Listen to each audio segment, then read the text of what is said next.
வணக்கம் மக்களே, சற்று முன் வெளியான முக்கியமான அறிவிப்பு. 60 வயதுக்கு மேற்பட்ட மூத்த குடிமக்களுக்கு பென்ஷன் தொகையை உயர்த்த போறதா மகிழ்ச்சியான அறிவிப்பை வெளியிட்டிருக்காங்க.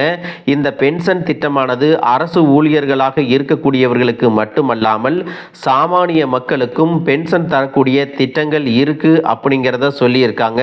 அரசு ஊழியர்களுக்கு பென்ஷன் தொகை எவ்வளவு உயரப்போகுது, சாமானிய மக்களுக்கு என்னென்ன ஓய்வூதிய திட்டங்கள் இருக்கிறது அப்படிங்கிறத தெரிஞ்சுக்க இந்த வீடியோவை ஸ்கிப் பண்ணாம கடைசி வரைக்கும் பாருங்க.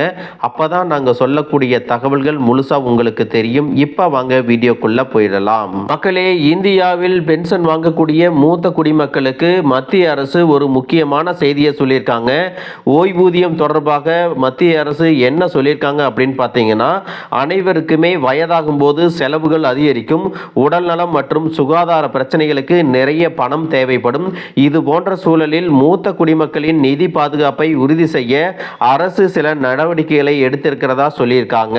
அப்போது 80 வயதிற்கு பிறகுதான் 20% கூடுதல் ஓய்வூதியம் கிடைக்கிறது.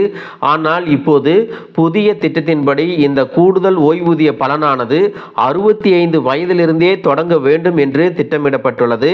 நாடாளுமன்ற குழுவும் 65 வயதுக்கு பிறகு கூடுதல் ஓய்வூதியத்தை பெற்றுக்கொள்ள பரிந்துரை செஞ்சிருக்காங்க. இந்த பரிந்துரை ஏற்றுக்கொள்ளப்பட்ட பிறகு 65 வயதிலிருந்து கூடுதல் ஓய்வூதியம் கிடைக்கும் அப்படின்னு சொல்லியிருக்காங்க. இது எவ்வளவு அதிகமாக இருக்கும் அப்படின்னு பார்த்தீங்கன்னா, 65 வயதில் 5% கூடுதல் ஓய்வூதியமும், 70 வயதில் 10% கூடுதலான ஓய்வூதியமும், 75 வயதில் 15% கூடுதல் ஓய்வூதியம் மற்றும் 80 வயதில் 20% கூடுதல் ஓய்வூதியம் கிடைக்கும் அப்படின்னு சொல்லியிருக்காங்க. சில மாநில அரசுகள் ஏற்கனவே இந்த விதியை அமல்படுத்தி இருக்காங்க. எனவே மத்திய அரசும் இதை அமல்படுத்த அழுத்தம் கொடுத்து வருகிறது அப்படின்னு சொல்லியிருக்காங்க.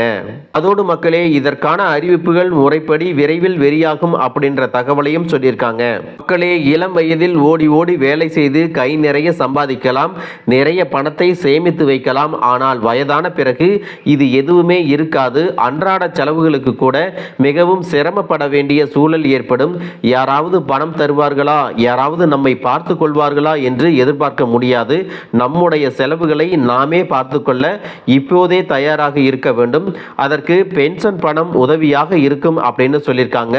பென்ஷன் என்ற பெயரில் 1000 ரூபாயோ 2000 ரூபாயோ அல்லது 5000 ரூபாயோ தொடர்ந்து ஒவ்வொரு மாதமும் வந்து கொண்டே இருந்தால் அதை வைத்து வயதான காலத்தில் அவர்களுடைய அன்றாட செலவுகளை பார்த்து கொள்ள முடியும் அப்படிங்கிற தகவலையும் சொல்லியிருக்காங்க. மக்களே, இந்த பென்ஷன் திட்டம் என்பது அரசு ஊழியர்களுக்கு மட்டுமே இல்லை, சாமானிய மக்களுக்கு கூட இந்தியாவில் நிறைய பென்ஷன் திட்டங்கள் இருக்கின்றன.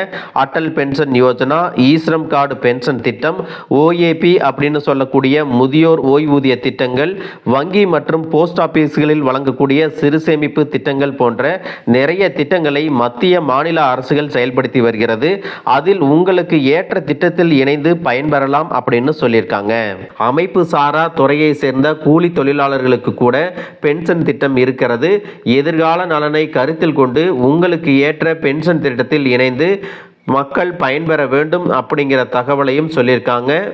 மக்களே, மத்திய அரசின் இந்த அறிவிப்புகள் மூத்த குடிமக்களுக்கு மகிழ்ச்சியான செய்தியாக இருக்கிறது. இந்த திட்டங்களை பற்றி நீங்க என்ன நினைக்கிறீங்க அப்படிங்கிறத கமெண்ட் பாக்ஸில் சொல்லிட்டு போங்க. அதோடு மக்களே, இந்த வீடியோ உங்களுக்கு ரொம்பவே பயனுள்ளதாக இருந்திருக்கும் அப்படின்னு நினைக்கிறேன். இது போன்ற அரசு அறிவிக்கிற அனைத்து உண்மை அப்டேட்களையும் தெரிஞ்சுக்க நம்ம சேனலை சப்ஸ்கிரைப் பண்ணுங்க. வீடியோ பிடிச்சிருந்தா ஒரு லைக் பட்டனையும் தட்டி விட்டுருங்க. தேங்க்யூ ஃபார் வாட்சிங்.